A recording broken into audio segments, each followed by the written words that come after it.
Bueno, yo en primer lugar y como representante de la familia de Federico Salmón quiero agradecer a esta institución la celebración de estas jornadas y la evocación que se hace de la figura de mi abuelo. Yo coincido con lo que don Alfonso comentaba, y es que es una figura que cayó en el olvido y que nosotras como descendientes suyas pues tampoco nos explicábamos muy bien este olvido, que a veces atribuíamos a la juventud con la que murió, con 36 años, o el poco tiempo que tuvo una mayor representación pública, que fue un ministerio de 7 meses.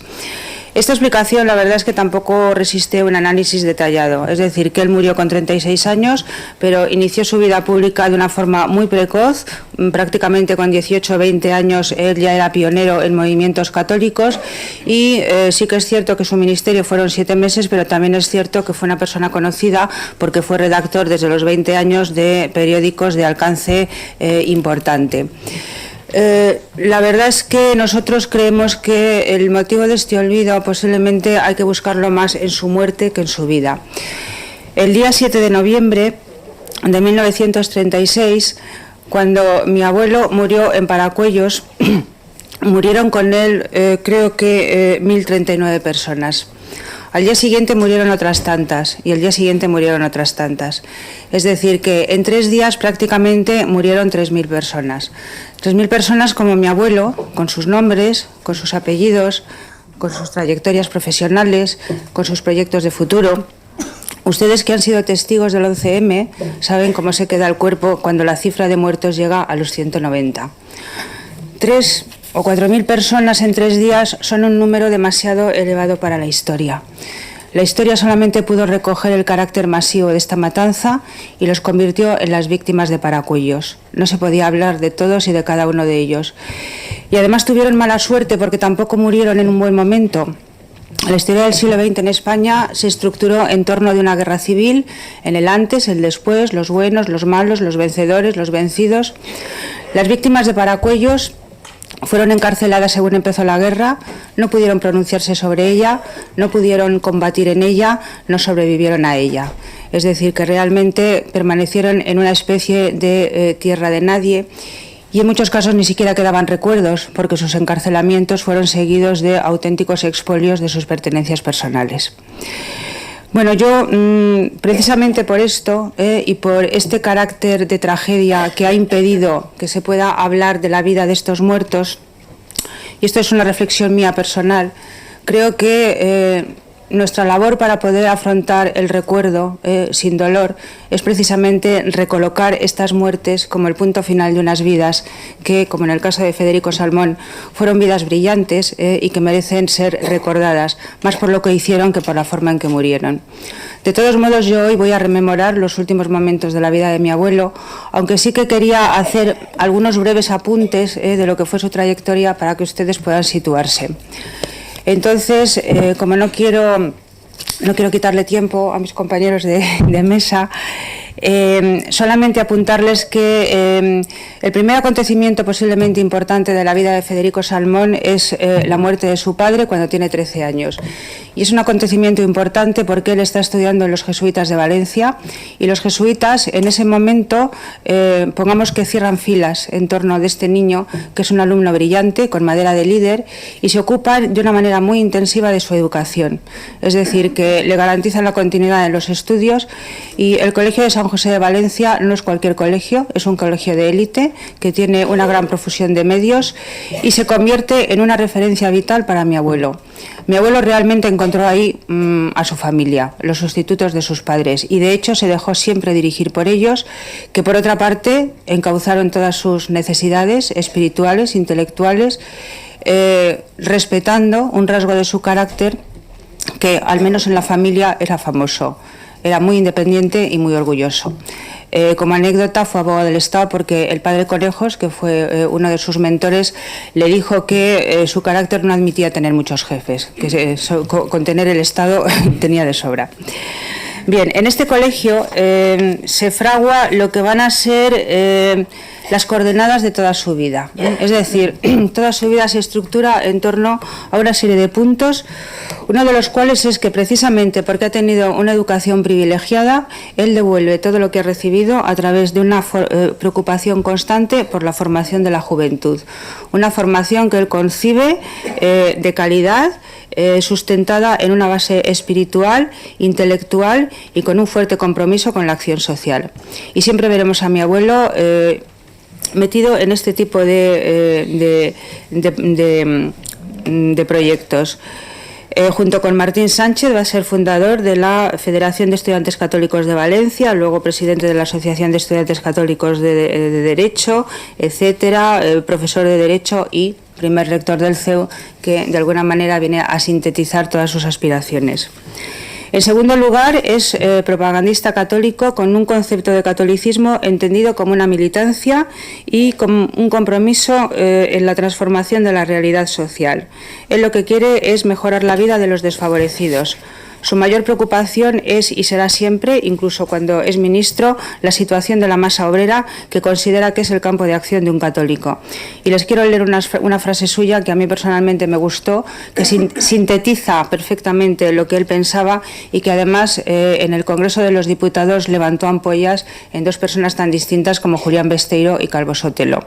Hablan del paro obrero. En esta cuestión hay que hablar menos y hacer más. Mientras nosotros deliberamos lentamente con toda parsimonia y mientras hacemos discursos elocuentes, hay muchos hermanos nuestros que sufren de una manera tristísima e inevitable los efectos desastrosos del paro obrero. Y finalmente en este colegio es cuando él descubre el gran cauce para poner en práctica todas sus aspiraciones, que es el periodismo.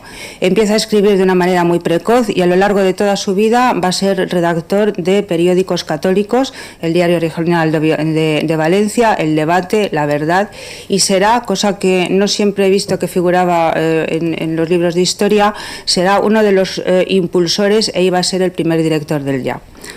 Él dice que el periódico es la principal obra porque contribuye a formar conciencias. Si otro medio fuera superior a él, lo elegiríamos porque nuestro propósito es exclusivamente el apostolado. Bien, en este sentido, otro punto importante de su vida es cuando tiene a su cargo la dirección de La Verdad en Murcia, periódico que él reflota mediante la constitución de una sociedad y que se convierte en aquella época en un auténtico instrumento de oposición al gobierno republicano. Estamos en plenas Cortes Constituyentes y La Verdad no está de acuerdo, deja muy claro, ellos siguen esta línea de acatamiento al poder establecido, pero defienden una república no sectaria, consideran que el gobierno de Azaña es un gobierno sectario que no representa a todos los españoles y en ese sentido pues es un instrumento bastante molesto para el gobierno. De hecho, La Verdad sufre una suspensión de 2 meses y en el 32 el gobierno traslada forzosamente a mi abuelo a Teruel, en el intento de apartarle de la dirección del periódico. Bien, les dije que era orgulloso e independiente. Federico Salmón no se va a Teruel, pide la excedencia y se viene a Madrid. De la mano de Ángel Herrera es cuando se hace cargo de la dirección del CEU y es cuando empieza un mayor desarrollo de su vida política. Es representante de Acción, miembro de Acción Popular. Encuadrado en las filas de Acción Popular, secretario de la CEDA. De su paso por el Congreso yo querría destacar lo que hoy alguien o algunos llamarían talante. Es una persona que tiene una gran capacidad de interlocución con personas de grupos distintos. Por ejemplo, al señor Besteiro le dice, yo que reconozco en el señor Besteiro un maestro, etcétera. Gozaba de las simpatías de Fernando de los Ríos y, por supuesto, de otros grupos católicos, por ejemplo, de Manuel de Irujo, del PNV. Es nombrado ministro de Trabajo, Sanidad y Previsión en el 35 y en esta etapa su labor está encuadrada dentro del ala, dicen, más progresista de la CEDA, junto con Lucia y Jiménez Fernández. De ellos dirá Manuel de Irujo, ministro de la República en 1938. Entre los restantes grupos republicanos con los que los vascos mantuvimos contacto, es obligada la mención de una parte de la CEDA dirigida por los señores don Manuel Jiménez, don Luis Lucia y don Federico Salmón, que dentro de aquella organización mantuvieron de modo ostensible principios republicanos, demócratas y sociales de bien apreciable avance. Bien. como se dijo al principio, famoso por la ley Salmón, que es una ley que lo que pretende es paliar la situación de los obreros en paro. Y entonces quiero ahora ya llegar a lo que fueron sus últimos días y lo que eran sus últimos pensamientos. Cuando la derecha pierde las elecciones del 36, Federico Salmón se retira, no sabemos si momentáneamente, de la política. El país está en plena revolución y la radicalización de izquierdas y derecha es un hecho. Esto a él le preocupa. Y está escribiendo su punto de vista acerca de la situación del país. Está escribiendo una serie de artículos que quiere publicar en El Debate. El golpe de Estado le sorprende, le obliga a esconderse y este borrador cae en manos de los milicianos que lo van a esgrimir contra él. Bien, yo solamente les voy a resumir 2 artículos porque para que ustedes entiendan lo que él pensaba en ese momento, y si alguno de ustedes puede entender por qué la República los esgrimió contra él, pues también les pido que me lo expliquen, porque yo la verdad es que no he conseguido entenderlo. Entonces, en uno de ellos, que se llama Los partidos sociales, él lo que argumenta es que el problema de España es ante todo un problema social, un problema de creación y distribución de la riqueza, y que por ello los grupos políticos que tienen masas son precisamente los que tienen contenido social, es decir, Acción Popular y los partidos marxistas. Y entonces él reflexiona, y yo creo que es una reflexión amarga, acerca de por qué Acción Popular no ha podido desarrollar su programa de gobierno. Dice que la gente no ha entendido que no tenían una mayoría que les permitiera gobernar y que han perdido mucho tiempo en apoyar a otros grupos políticos o en gobiernos de coalición. Y que cuando por fin ponen en marcha o intentan desarrollar este programa, que son la multiplicación de los pequeños propietarios, este era lo correspondiente al señor Jiménez, la lucha contra el paro era lo suyo y la realización de obras rurales lo que hacía Lucia, pues en ese momento resulta que la disolución de las Cortes deja al partido al descubierto y deja descontentos a sus seguidores. Y entonces aquí de lo que habla es que también ha habido una parte de la burguesía que él llama perpetuamente ensoberbecida, que pensó que con el triunfo aparente de la derecha engrandeció este triunfo. No se dio cuenta, en primer lugar, de que existía una gran masa de izquierdas que desde luego no surgió con la República, sino que era algo que ya venía gestándose en la historia del país. No tuvo en cuenta la importancia de esta masa y no tuvo en cuenta tampoco que Acción Popular no tenía suficiente fuerza para gobernar, o por lo menos para conseguir esos logros aparentemente de una manera rápida. Hay una masa neutra, por lo tanto, que votó a la derecha, que se siente decepcionada, que no ha entendido el alcance o las dificultades con las que se ha encontrado Acción Popular, y que entonces lo que ha hecho es que ha buscado en las promesas totalitarias de la izquierda, ha buscado, como él dice, su redención. Les voy a leer. Bien, él dice que, a ver si consigo encontrar. Bien, lo que viene a decir es que esta masa neutra no tiene profundidad para fijarse en los programas de gobierno y en la dificultad de llevarlos a cabo, que fía más en el liderazgo de determinadas personas a las que considera que son sus salvadores. Y dice, y así siempre, Maura, Primo de Rivera, Azaña, Lerroux, Gil Robles son nombres que han señalado supremas esperanzas a un pueblo que cada día fía más en una redención mesiánica realizada desde el poder. Bien, esta frase quédense con ellas porque el fiscal de la República la va a utilizar como instigación a la rebelión militar. Bien, él achaca la pérdida en las elecciones a la desunión de las derechas, etcétera, etcétera. Pero en el siguiente artículo, que se llama El porvenir político después de las elecciones, dice así: deseo al señor Azaña, encargado en el presente de la presidencia del Gobierno, un éxito político. Lo digo con el alma en los labios. Sobre las diferencias de partido sobrepongo en estos difíciles momentos el interés general de la sociedad. Pero por lo mismo que lo deseo, preveo gran número de dificultades para que lo alcance. Estas dificultades habrán de producirse en el Parlamento y fuera de él. En el Parlamento piensa que Azaña va a tener mucho problema en gobernar sin ceder a las presiones de la mayoría socialista, porque hay una serie de partidos de centro muy desunidos y que los socialistas solamente le van a apoyar en la medida en que ceda a sus aspiraciones. Fuera del Parlamento hay un tremendo problema de orden público. Si el Gobierno quiere ser fuerte, tendrá que enfrentarse a este problema y, por lo tanto, también va a defraudar a muchos de sus electores. También considera que el propio sectarismo del señor Azaña puede ser un problema, ya que en la anterior ocasión en que tuvo ocasión de gobernar dejó descontentas y muchas heridas abiertas en una parte de la población. Finalmente está la estabilidad económica, etcétera.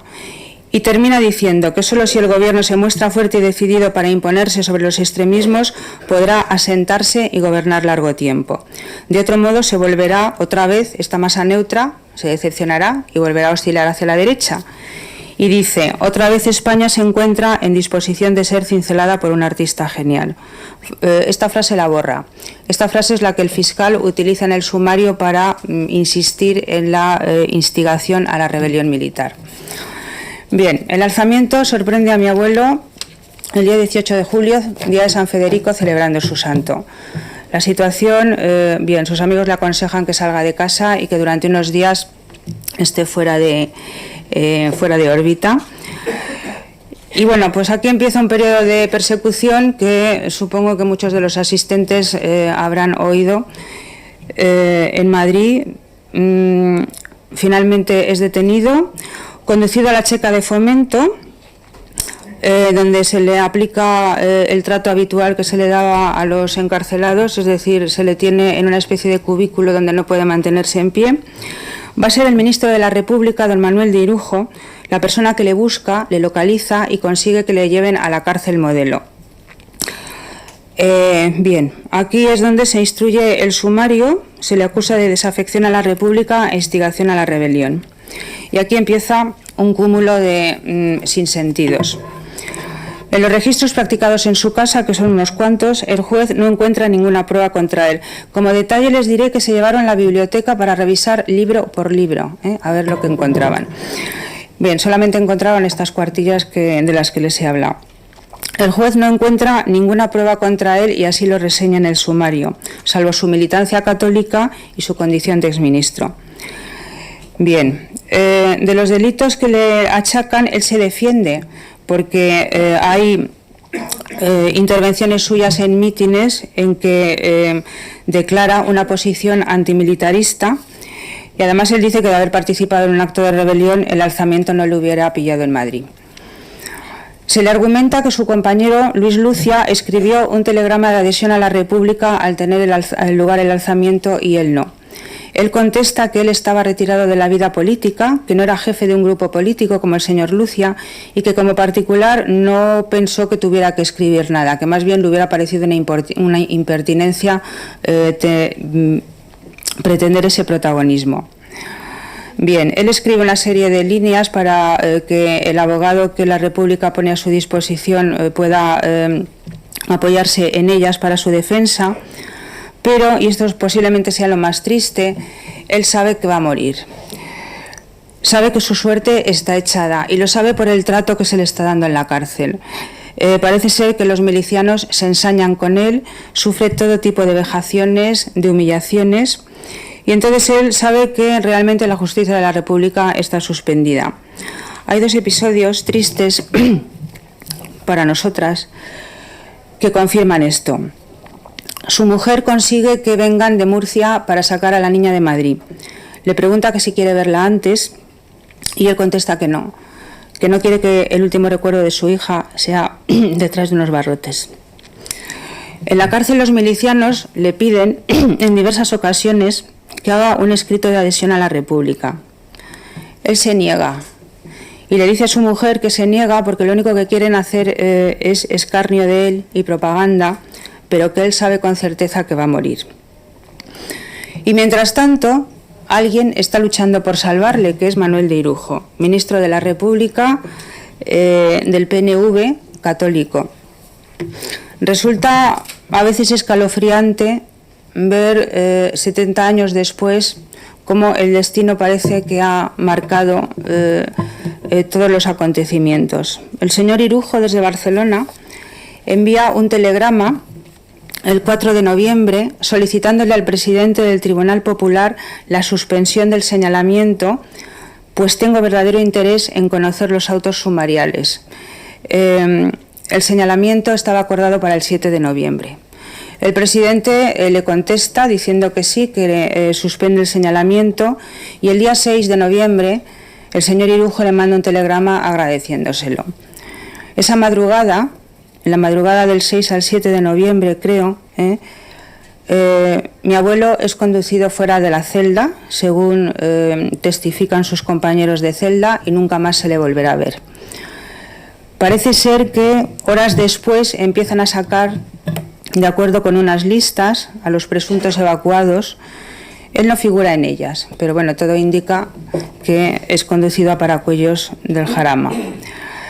Manuel de Irujo, mientras tanto, porque esto es algo así como que no sabemos si hay un terrible cinismo por parte de algunas personas una terrible desconexión. Manuel de Irujo le busca y pregunta que dónde lo han llevado. Está convencido de que ha sido evacuado. Hasta en 1937 le sigue buscando y recibe informaciones de que no se le encuentra definitivamente en ninguna de las cárceles. Es decir, que dadas todas las circunstancias, pues todo apunta a que muere el 7 de noviembre en Paracuellos de Jarama. Y este es su punto final. Yo creo que descansó en paz, pero sí me gustaría tener un recuerdo, si puedo. Me gustaría tener un recuerdo por la persona que no pudo descansar, que fue su viuda. Y me gustaría tener un recuerdo porque mi abuela, cuando murió, yo pensé que moría una parte de la historia y que moría la representante de una generación irrepetible de mujeres que habían sido educadas para ejercer sus labores, pero que se vieron envueltas en unas terribles circunstancias históricas y tuvieron que hacer gala de una fortaleza de carácter con el que ni ellas mismas soñaban. Mi abuela se casó con 19 años, era una mujer, era murciana, una mujer de una familia conocida de Murcia, guapa, afortunada, ilusionada.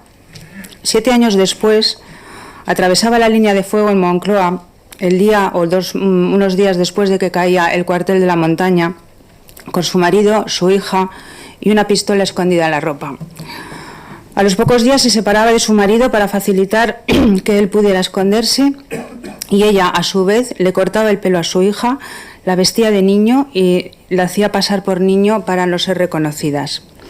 Gestionaba posteriormente la salida de Madrid de su hija, a la que no volvería a ver hasta 3 años después.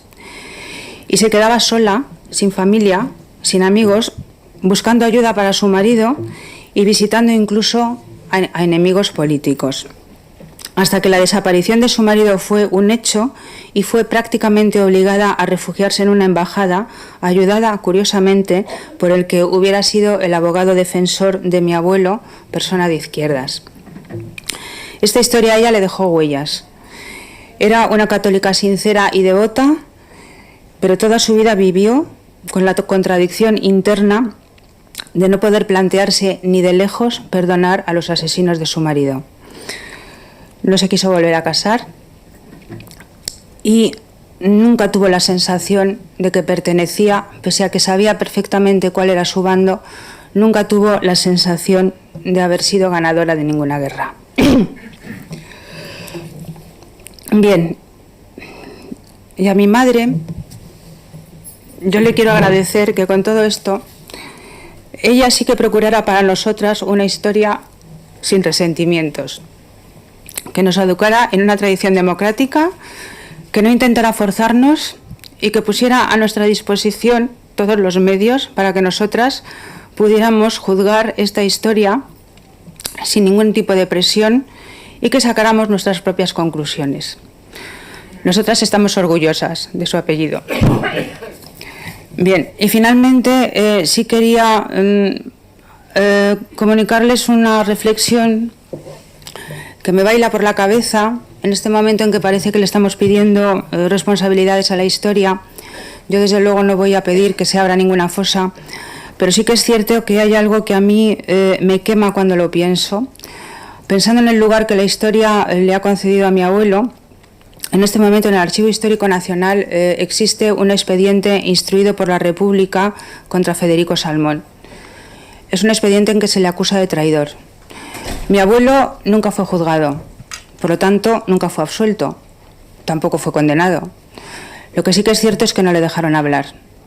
Yo no sé, y esto seguramente los historiadores me podrían contestar, ¿qué hace la historia para desagraviar o para saldar este tipo de cuentas? ¿De qué manera se puede escuchar a las personas que no pudieron hablar y que reposan en las fosas de Paracuellos? Muchísimas gracias. Queridos amigos,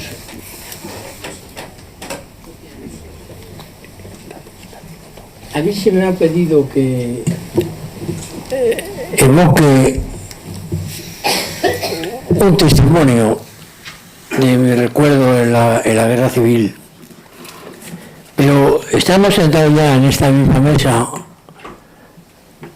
Acabo de sufrir uno de los impactos más fuertes de mi vida por otros motivos. Primero, la evocación que acaba de hacer Concha de su abuelo, que cayó en Paracuellos el mismo día y a la misma hora que mi padre, el 7 de noviembre de 1936. Esto no es una simple coincidencia. Yo como historiador me he ocupado en varios libros de Federico Salmón. He recordado que todavía en las facultades de Derecho se sigue estudiando la ley Salmón de la República en defensa de los inquilinos de las viviendas alquiladas y que fue un gran avance social para su tiempo. Y como creador de la editorial Fénix, a la cual os voy a referir también dentro de un momento, yo le ofrezco a Concha que hagamos una biografía como él se merece, con documentos y con todo, de su abuelo, y que la podemos publicar en mi editorial, porque estoy completamente seguro de que será un gran éxito, porque es una de las figuras más sugestivas de la historia de España del siglo XX, y concretamente una de las figuras más positivas, si no la que más, de toda la historia de la República Española, que no está muy sobrada de estas figuras.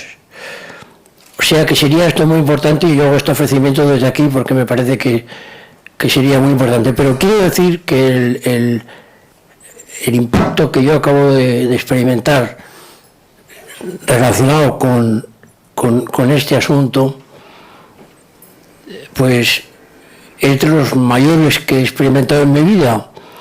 Y es que el señor Ezpeleta, que es uno de los ponentes de este congreso y que creo que va a dirigir la visita a los lugares de la represión republicana en Madrid, y que es el presidente actual de la Asociación de Mártires de Paracuellos de Jarama, me acaba de decir que el expediente de beatificación, que contiene, entre otros muchos, el nombre de mi padre, que murió el 7 de noviembre, casi por voluntad propia, porque él estaba en la cárcel Modelo de Madrid también, como el abuelo de Concha, y allí él se encargaba de la farmacia de la prisión.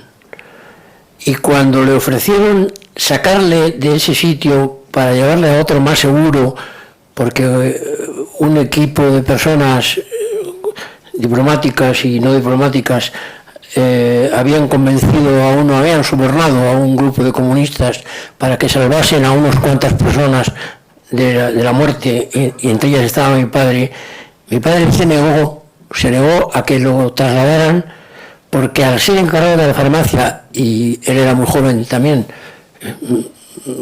nadie conocía como él los entresijos de la farmacia, pues era posible que los enfermos que cayeran en aquella galería pues no fueran atendidos debidamente. Es decir, que murió por un acto supremo de caridad ante la muerte. Nadie tiene más amor que el que da la vida por sus amigos, y él dio la vida en un acto de fe y en un acto de caridad.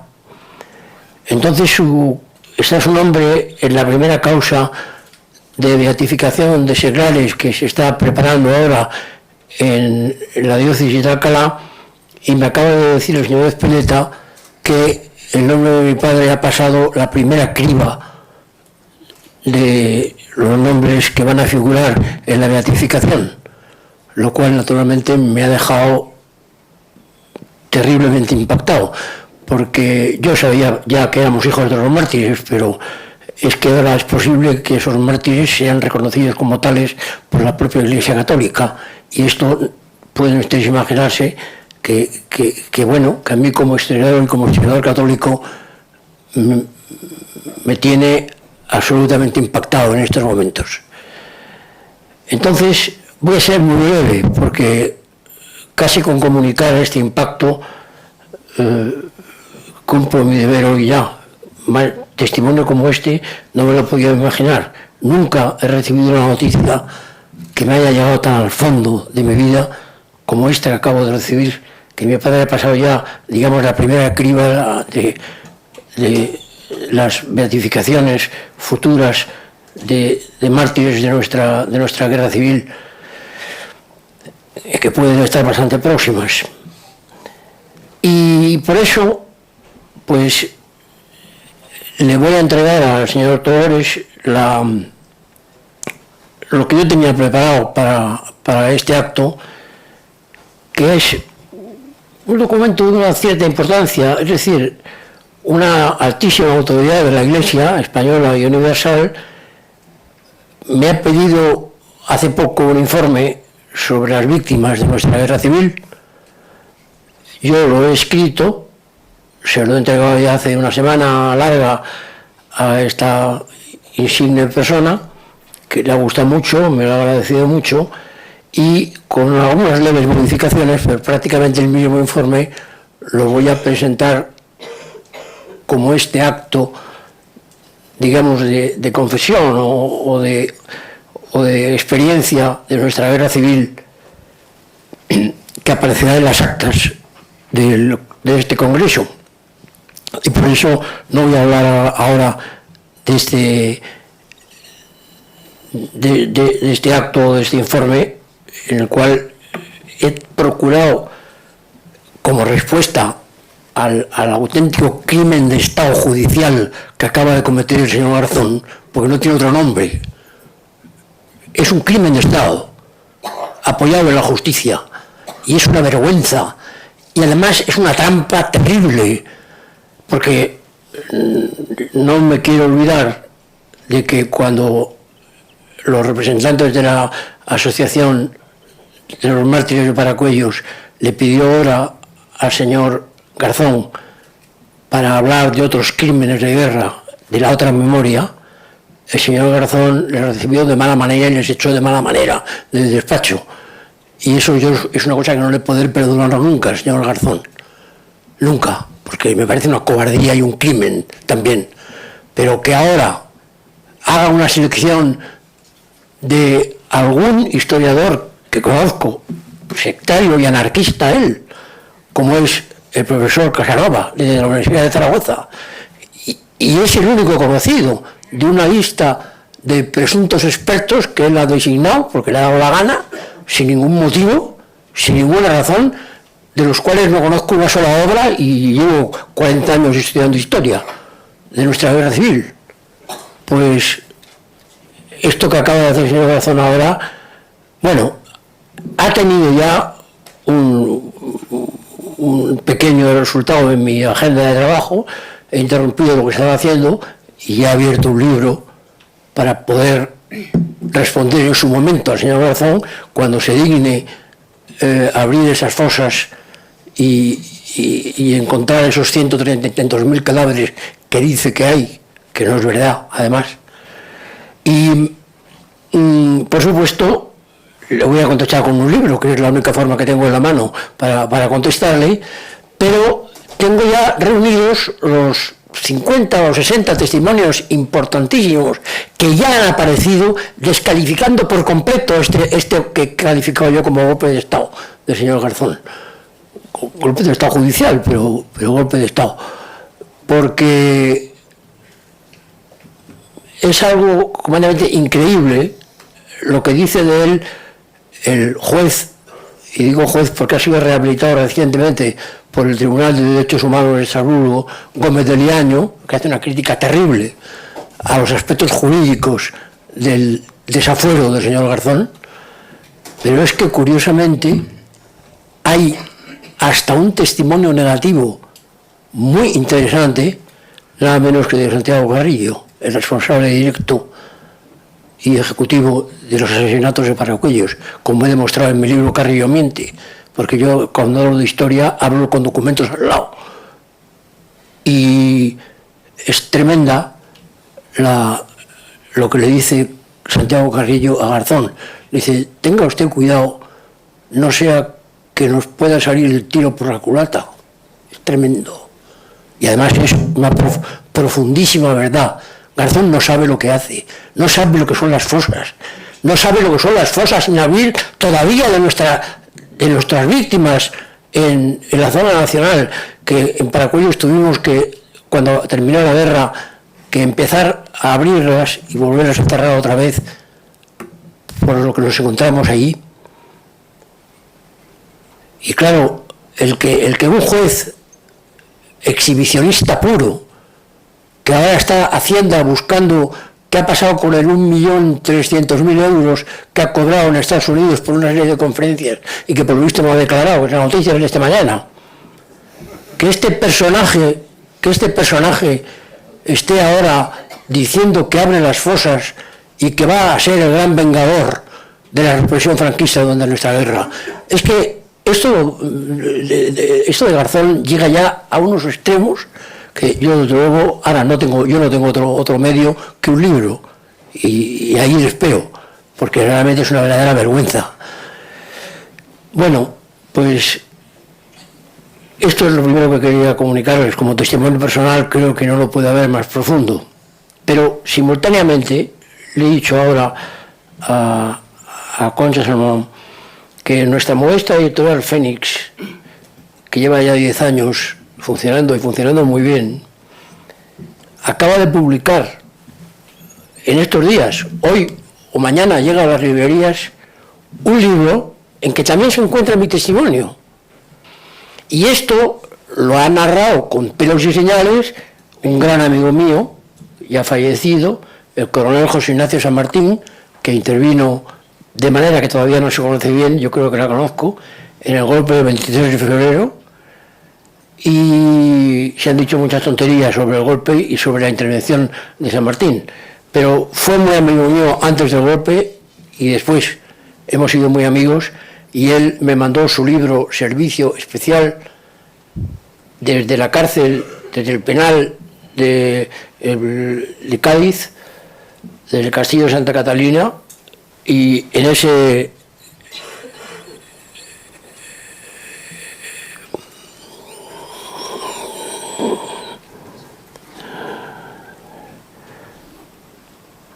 sí, recibo un recado cariñoso de la presidencia diciéndome que abrevie, pues voy a abreviar y voy a terminar.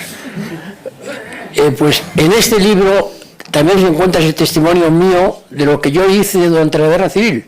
Por eso me atrevo ahora a presentarlo también ante ustedes, bueno, porque a lo mejor alguno puede encontrar alguna cosa que pueda ser interesante en él. Muchas gracias.